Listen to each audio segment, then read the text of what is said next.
Welcome back to the Grace-Filled Classroom. Today I have a little helper here with me that has been a huge part of me launching this podcast. Hi, thanks for joining us. We pray this episode encourages you. If you tuned in last time, we busted 5 big myths about learning styles, including the one that says if a learner struggles, they aren't trying hard enough. We talked about how that misconception can damage confidence and how more often than not, it's actually about access, not effort. If you didn't get a chance to listen to that episode yet, I really encourage you to go back and check it out. It sets the stage for today's conversation. In fact, today's episode really expands on that one myth because if we truly want to reach our learners, we can't just think about what we're teaching.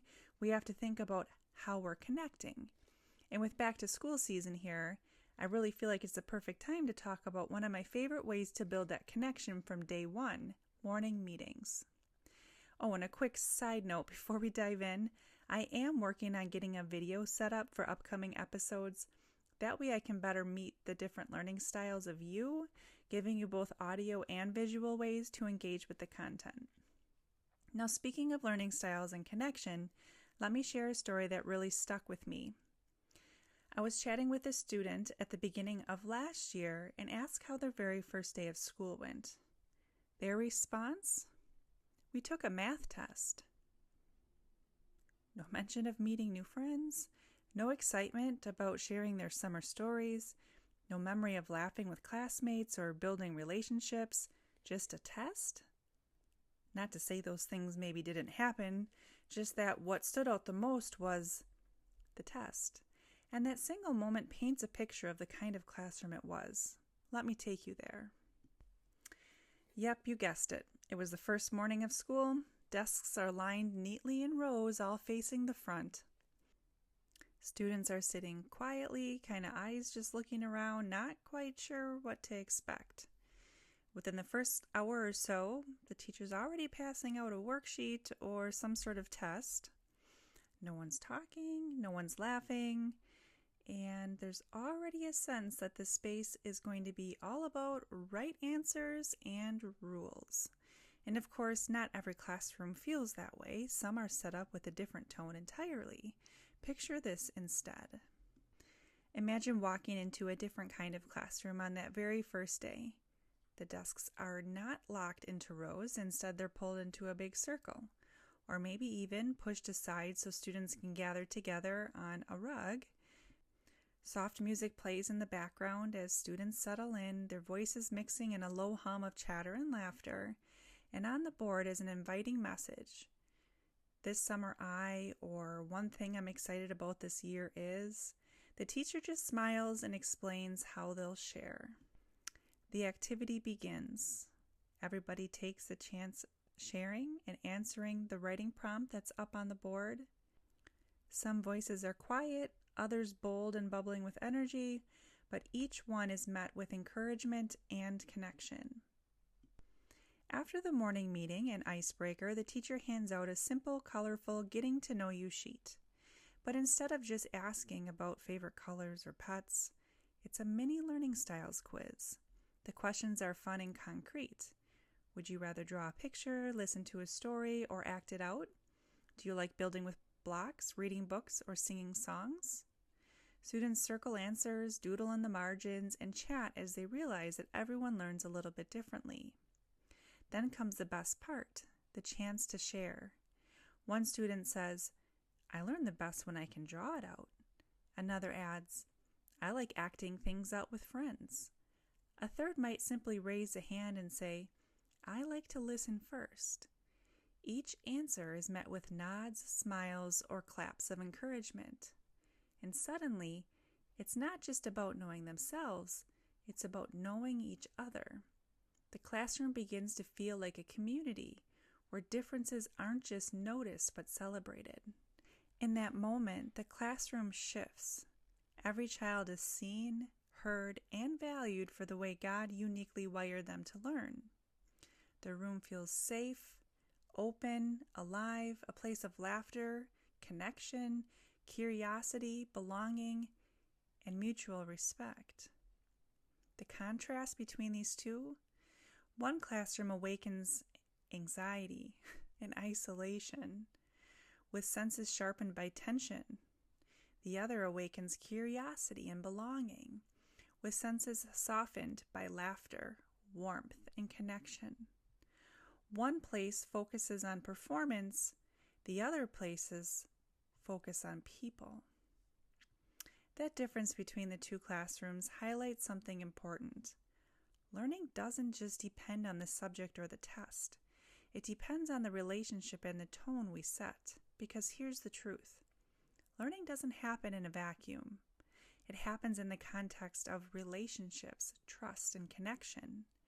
And one of the best ways I've seen that come to life, whether it in a classroom, homeschool, or even in staff meetings, is through a morning meeting, a core practice from the responsive classroom approach.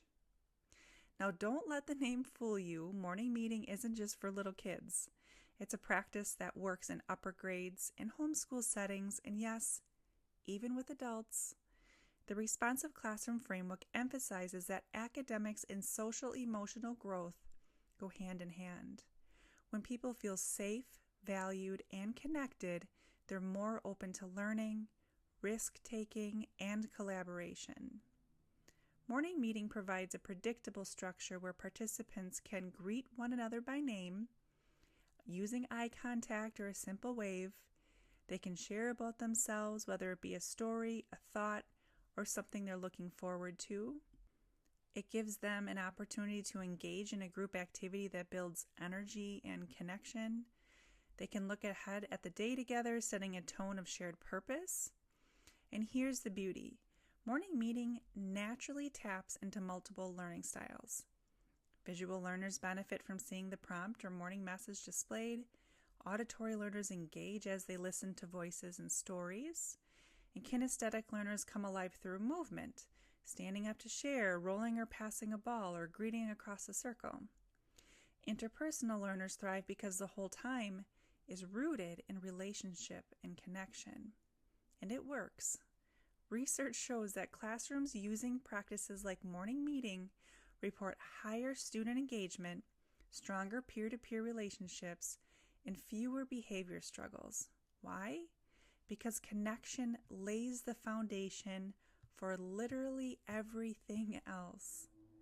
Morning meetings don't just fill time at the start of the day, they transform the culture of a group, setting the tone for trust, respect, and collaboration. And for me, this also connects with my faith. Scripture calls us to love one another, and in the classroom, that love often looks like creating spaces where students feel seen, safe, supported, and understood. In my own elementary classroom, morning meeting was a non-negotiable. Students walked in and saw a morning meeting message waiting for them on the easel. Right next to it was our daily prompt written on the board, something simple like, "This weekend last night for dinner I had, today I would like to." I always went first. I'd hold our special ball or whatever we were using, answer the prompt, and then call on someone with their hand raised. Sometimes we rolled the ball, sometimes a student simply stood to share, and other times we just went around the circle so everyone had a turn. And that variety mattered because it gave every learner an entry point. Movement for kinesthetic learners, structure for visual learners, and the rhythm of speaking and listening for auditory learners. By the time we transitioned to academics, every child had been seen, heard, and welcomed into the day. That trust and connection opened the door for real learning. And research backs this up. Studies from the Journal of Educational Psychology show that students who begin their day with structured connection activities, like a morning meeting, show a 20 to 30% increase in on-task behavior throughout the day. Another study found that when students feel connected to their teacher and peers, they're 43% more likely to show higher academic achievement. That is insane. On the flip side, schools that skip this step often see higher, yep, you guessed it, discipline referrals, lower engagement, and more burnout, not just for the students, but the teachers. That's why this isn't just a feel-good activity, it's a foundational strategy that sets the tone for the entire day. Now imagine this in an adult setting. Let's say a staff meeting. You walk into the room, and instead of rows of chairs facing a podium or little groups of chairs where you're still staring at somebody's back of their head, there's a short prompt on the screen or a whiteboard, and each person gets a moment to respond. That simple shift changes the tone entirely. It breaks down hierarchy, invites every single voice, and signals that this is a collaborative space. It could be as quick as sharing one thing you're excited about this week or one small win since the last meeting. And think about learning styles here too. Some adults need visuals like charts or slides, other process best by hearing discussion, and some engage best with movement. Even something as small as standing up to share or writing an idea on a sticky note. When meetings intentionally incorporate those differences, participation skyrockets. People feel valued, they lean in, and the entire culture shifts towards trust and collaboration.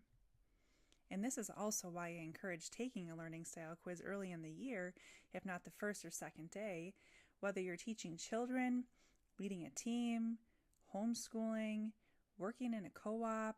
When we understand how people learn best, we can intentionally create an environment where those differences are celebrated. And when we as educators and leaders are transparent about the fact that we're learning too, and that we're doing our best to meet different needs, it builds trust. It tells our learners, you belong here, I see you, I'm for you. Imagine walking into a space where your way of learning isn't overlooked, but it's valued. That's what creates true community. And that's what paves the way for deeper, more meaningful learning. And morning meetings aren't just a warm and fuzzy add-on. They're a strategic, relationship-building practice that paves the way for meaningful learning. Whether you're with first graders, high schoolers, homeschoolers, or adults in a conference room, starting with connection creates the foundation for literally everything else. Because when we start with connection, we're not just checking a box, we're creating an environment where every learning style, every personality, and every story is welcomed. And that's what makes real learning possible. As you step into this new season, I encourage you to reflect. How can you welcome your learners into your space in a way that makes them feel seen, valued, and connected? I would love to hear your ideas. Share them in the comments so we can learn from one another. Let's build a community where we support, encourage, and inspire each other. And if today's episode encouraged you, I'd love for you to subscribe, rate, or share it. And if someone came to mind while you were listening, a fellow teacher, a parent, or a leader, consider sending it their way. You never know how much that simple share might bless them. And as you go about your week, may God guide you with wisdom and fill your days with peace.